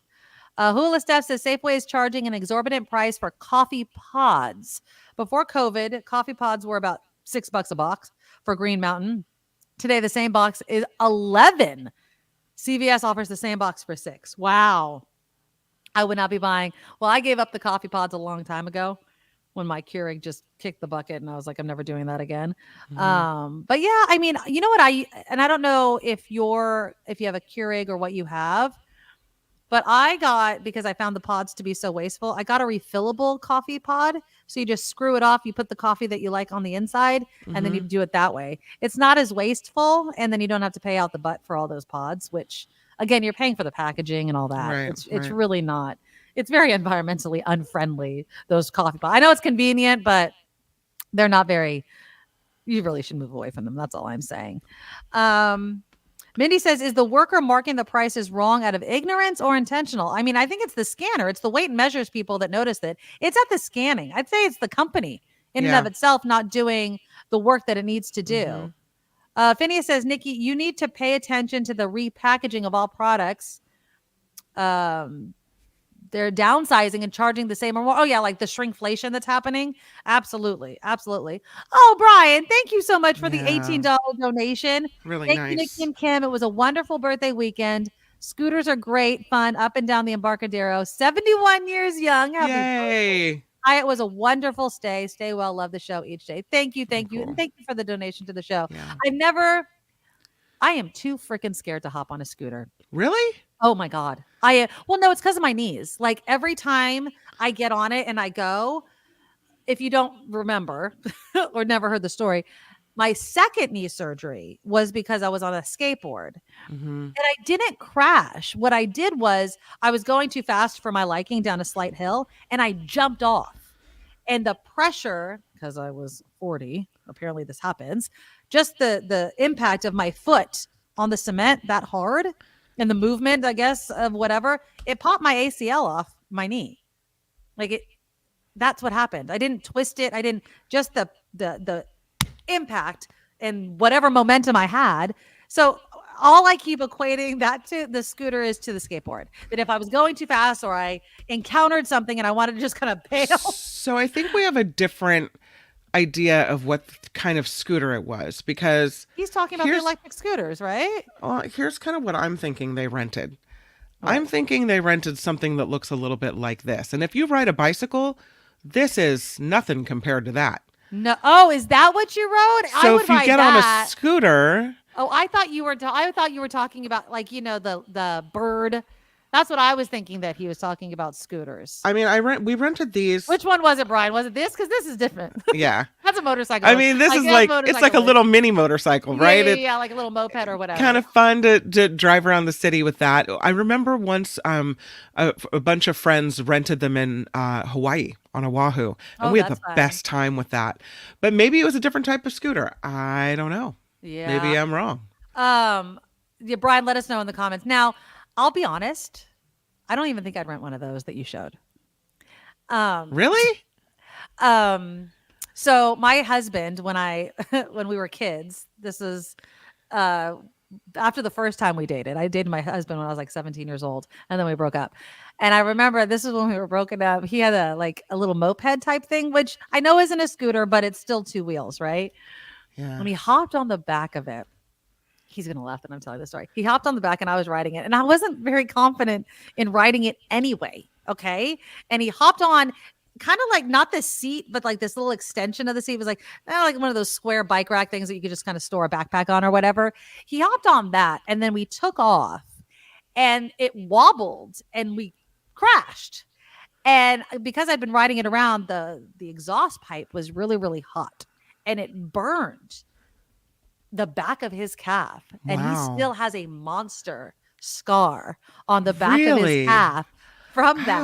Now, I blame him for not actually sitting all the way on and also thinking that I was that good on this moped type thing. No. So that image and the pain that I caused this guy that then became my husband just really like stays with me, that I don't like. I like, if I'm going to ride anything that's motorized, I like four wheels, even like a trike, something that's a little more stable. I've done, the quads in the sand dunes or whatever. So much fun. Not worried about it in the least. But you get me on two wheels, I'm really freaked out about it. Like, I'm really scared. It stays with me. So I don't even think I would do the scooter, in all honesty. I think I would. And I'm not much of a daredevil. So that's interesting. I don't find it to be daredevilish. I find it to be, I don't think I have the confidence or the skill. It's not that I don't find it like jumping out of an airplane. I find it like I don't have the confidence in my mind. And if you don't with those sorts of things, I really feel like you just leading yourself up to crash. Any sort of thing, I'm going to be uncomfortable. And so I like my bicycle. And even then, shout out to my friend Kevin. I'm like, get away from me. Like, if anybody he always like rides too close to me because he knows it freaks me out. I don't like it. I get in my head too much about it. And so, yeah, I don't like it at all. At all. Wow. Yeah, Liz says no scooters for me. Absolutely not. Yeah, it's just really it's scary. I know that you think that I'm a daredevil in certain aspects, but not in that. You're the skateboarding mom. I mean, you'll try anything. I had knee surgery. And you will bicycle. Yes. I just feel there's a difference. It's not as fast either. Yeah, I don't know. But yeah, Brian, if it was that scooter that Kim was saying, I would be more willing. I would want a tricycle, like or a trike motor scooter, or something just a little bit more. Just a little bit more. Yeah, if there was like two tires in the back, I would do that. I'd do that. Oh my God. Shout out to Ricky. We're officially old. No, I'm not. He just received his Aunt Tabby's guava barbecue sauce for tonight's pulled pork. Take pictures and send them to me. That sounds delicious. I hope that you love it. I know you're going to love it.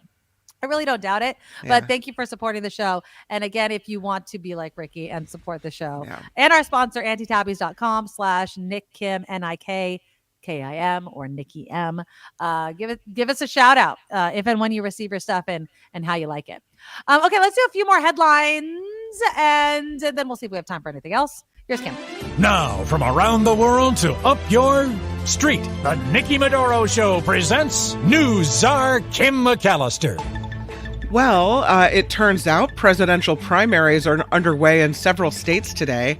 Voters in Connecticut, New York, Rhode Island, and Wisconsin are casting ballots for their preferred presidential candidate. Both Donald Trump and President Biden have locked up their party's nominations, but the remaining contests give voters a chance to show their support or opposition to the presumptive nominee of their party. So we'll see how it goes. Here with the renaming thing. Okay. A group of House Republicans want to rename the Washington, D.C. area's largest airport after former President Trump. Of course they do, because we need this asshat's name on more things. Sure, whatever. Pennsylvania Congressman Guy Reschenthaler has introduced a bill that calls for Washington Dulles International Airport to change its name to Donald J. Trump International Airport. Well, you know what's going to happen? People are going to, like his star on the Hollywood Walk of Fame, they're going to deface it left and right. You want problems? Sure, put Trump's name on something. There's going to be somebody trying to shine light saying Donald Trump International. Donald Trump is, Yeah, exactly. That's a problem. Come on. Why do we need to fix things that aren't broken? This is the question. Okay, I mean, there is a Barack Obama Boulevard. I just feel like Trump is in a category by himself. Make the street that runs past Mar-a-Lago Trump Road. There you go. Or Trump Boulevard. Probably is. Or whatever it is. I bet it Please. is. I mean, I can't imagine Trump has not named something around his properties that he can control after himself. Well, six other Republicans have co-sponsored this bill so far for the Donald J. Trump International Airport. Right. Can you imagine every time people fly in and out of Washington, D.C., they would have to fly into the Trump airport? Oh, God. I would. You want to know what would make me go to a different airport? Not the word Oakland, but the word Trump. Definitely. I mean, this is completely outrageous. I can only hope that sane minds will prevail there. Well, Let us see. I live near Dulles Trump Airport. No. No. Yeah. No. Thank failure. you. Exactly. Can you believe that? No. I mean, wild. Crazy. Speaking of Trump, he did manage to cough up the money. Yeah, he did. He paid $175 million bond in the New York fraud case, right? And that means that the New York Attorney General can't come after his properties while he's appealing. And apparently it was a Bay Area. It was a California-based insurance company called Knight Insurance. They haven't listed in the court documents exactly what he put up as collateral. So everyone's like, well, is it Mar-a-Lago? Is it Trump Tower? Well, I heard that the person's a Trump supporter, so he doesn't care. Because Trump supporters will literally sell their own shirts off their backs to support this so-called very rich man. Whatever. I hope you lose your ass on it. I don't know. It's not. It turns out that Tesla isn't doing so well right now. No, they're not. No. Could it be that your CEO isn't a very nice fellow? Perhaps. Maybe you don't want a Tesla because you don't like Elon Musk. Yeah, I don't know. Maybe. Tesla posting its first annual drop in sales since the first of the year of the pandemic, as increased electric vehicle competition from Chinese and other Western automakers comes into play now. Tesla reported that it built 433,000 vehicles, but it only delivered 387,000 of them. That's down from the 484,507 cars it delivered in the final 3 months of 2023. So they tried to cut prices. Doesn't seem like that's working. Right. And although Tesla, they say, is more profitable than traditional automakers, in some cases, right, the price cuts that they've had to make have really been squeezing the profit margins at Tesla. And that was what was helping the Tesla stock rise. But when the prices got cut and there were fewer profits, right, that changes everything. Yeah. And again, we want more competition in this sector. We just do. And I'm not trying to look, I'll try to be fair. I think that what Tesla did in making electric vehicles really cool and a status symbol, that was good for the EV industry. And if we can get the infrastructure in a way in which it's affordable and in many places and feasible and just as common, the chargers are quicker and just as available as gas stations, great. But Elon Musk and Tesla, but I will give props where they are due. And I think that he has made huge strides in this market. So of course there's going to be competition, and there should be. Shares of Tesla fell 5% Monday. They've lost more than a third of their value this year because of all of this. Yeah. So when I say Tesla's not doing very well, this is what I mean. Yeah.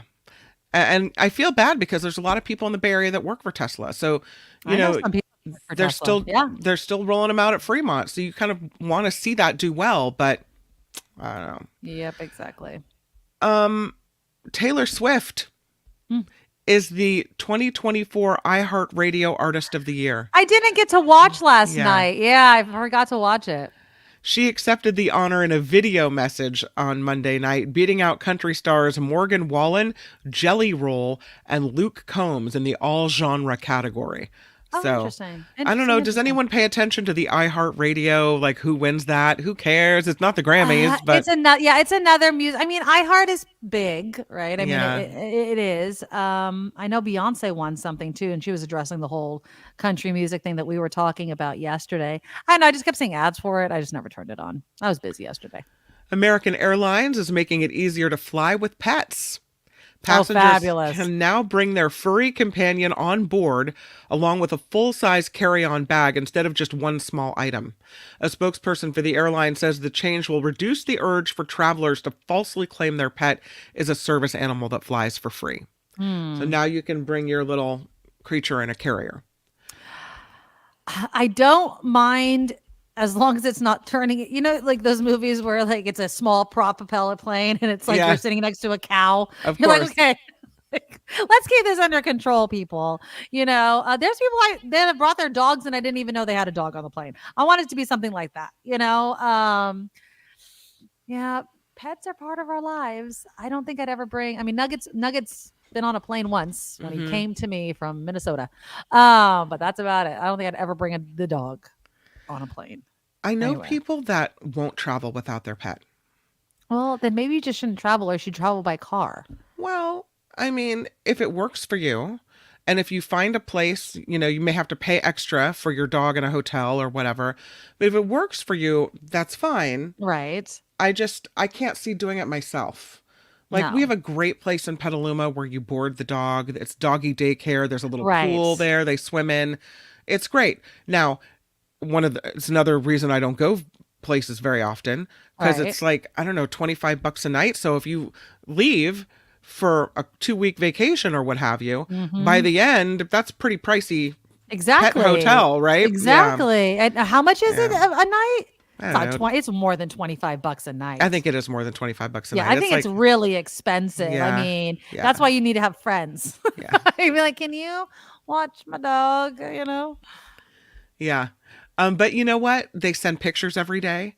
There's little cameras you can pop in and see your animal. Whole thing last year at the pet hotel where pets were like being mistreated and all that sort of stuff. So I don't know. We don't want I would that. much rather have my dog at home, have someone come over here. You can hang out at my house. You can eat my food. You can watch my TV. You can't turn the heat on. I'm sorry. I'm not rich, but you can do all the other stuff. And then wear a sweater. Exactly. The first no-hitter of the 2024 Major League Baseball season goes to Ronel Blanco after he led the Astros to a 10-0 win over the Toronto Blue Jays last night at Minute Maid Park. A no-hitter struck out 7 batters without allowing a single hit on 105 total pitches.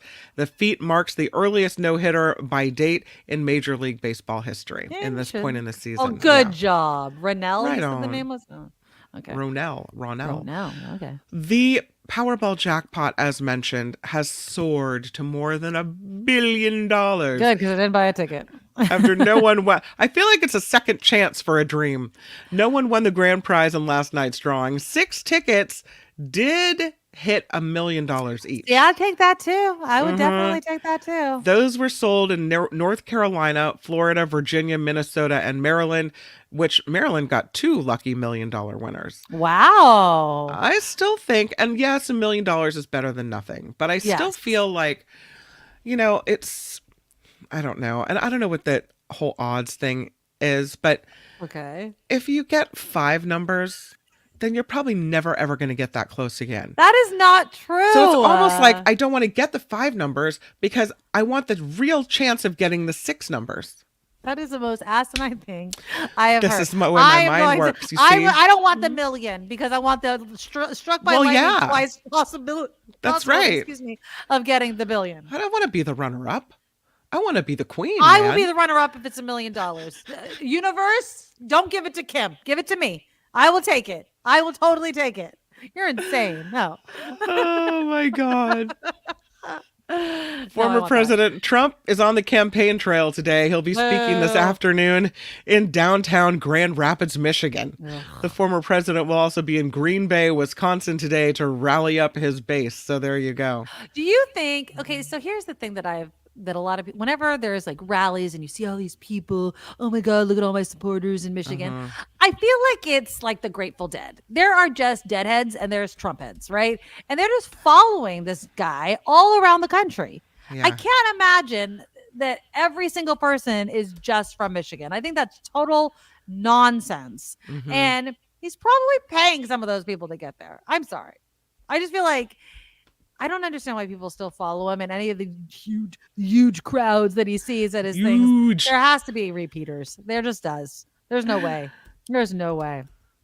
Did you see in Georgia this person, I have a picture of it, this person who rammed the gate of the local FBI office in this area? I mean, crazy. So this happened. Here's the story. Here's the picture. Okay. Look at that. Rammed right into it. Yeah. This is a man that's now in custody after, allegedly, I don't think there's much allegedly about it, ramming his car into a security gate at an FBI office in Georgia. Officials said the suspect tried to follow another vehicle to get right through the gate and enter the facility, but security measures stopped him.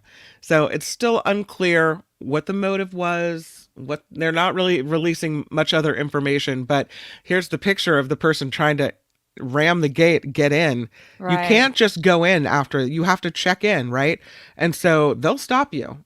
Interesting. Yeah.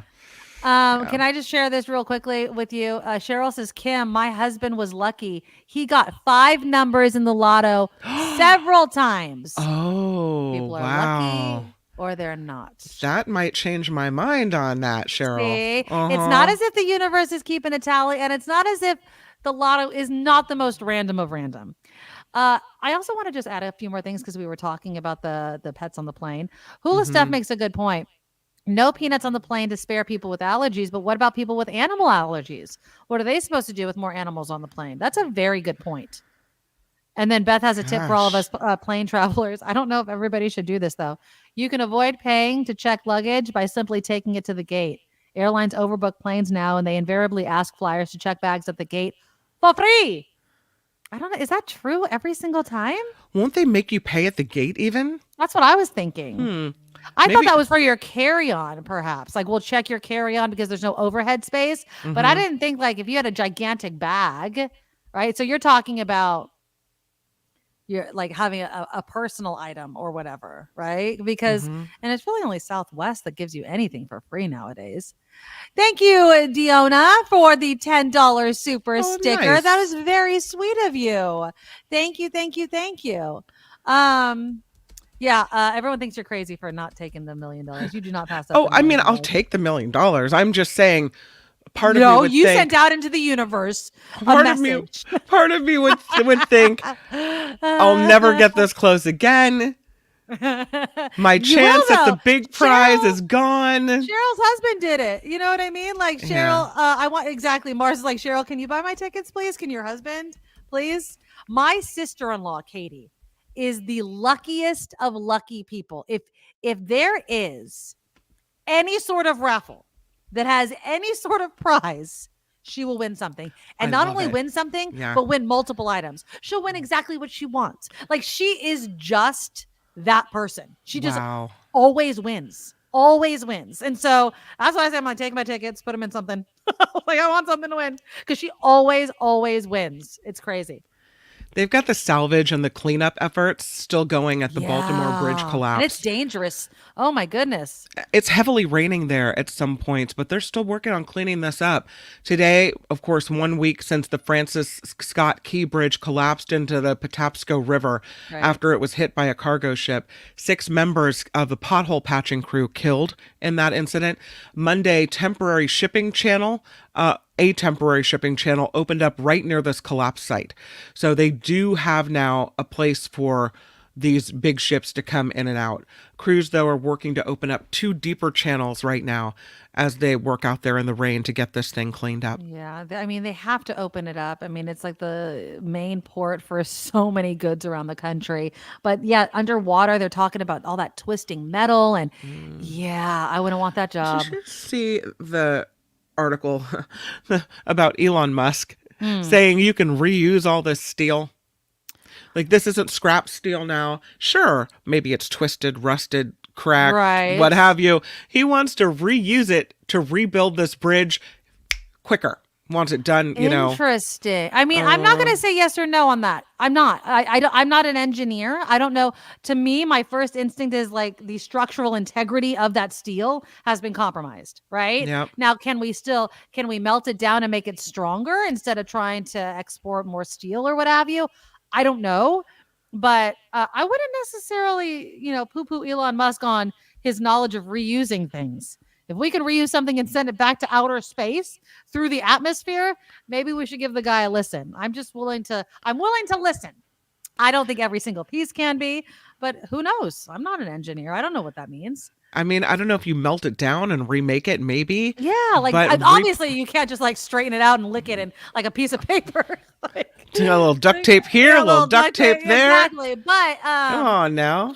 But again, I'm not going to dismiss what he has to say about it, because again, if he can reuse those rockets or whatever, that I would say go through a lot of pressure and everything like that.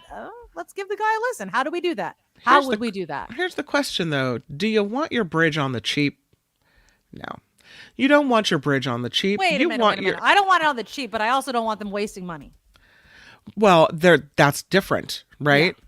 But I mean, I want the bridge that's going to stand the test of time, that's going to be safe for all the people to travel across. But if it can be, and we could save money by reusing the steel, I will listen to that argument. Perhaps even a different design. Oh, definitely. That is a little higher, and maybe the pilings are wider to allow for a bigger berth for these ships. And they have buffers or something to, if there is another incident, that it doesn't happen like this. But again, I'm willing to listen to Elon Musk. I understand that it sounds like, what are you talking about? We trash this.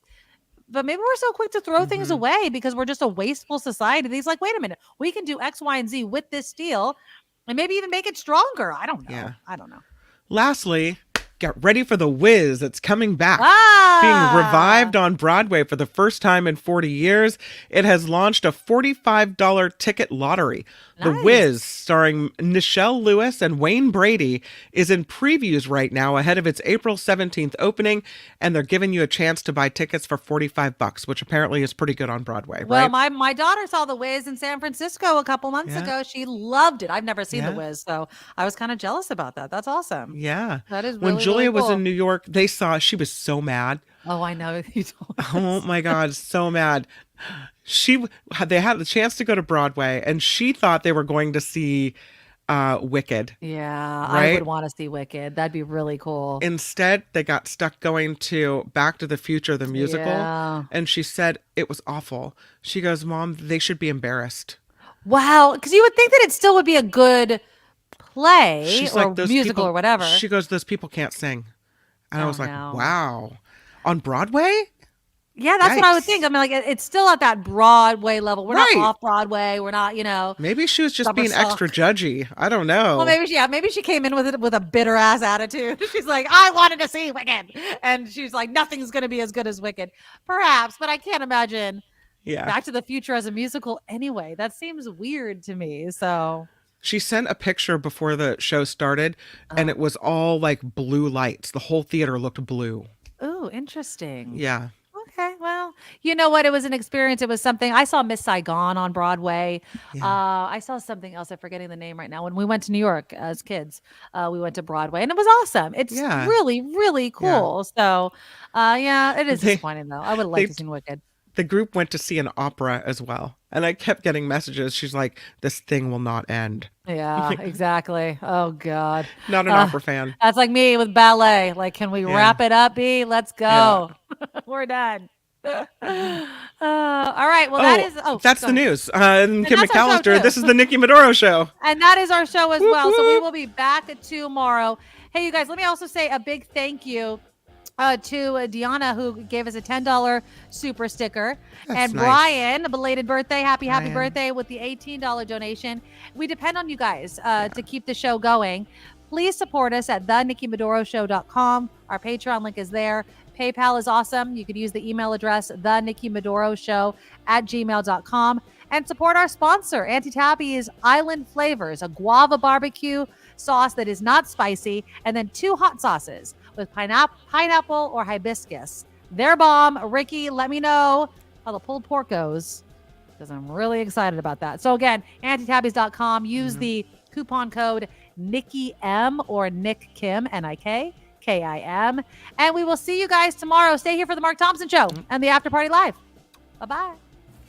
Nikki, you're all so awesome. You're proud, like a beautiful blossom. You're also the best.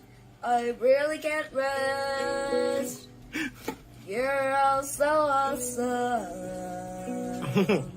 Wow. Okay.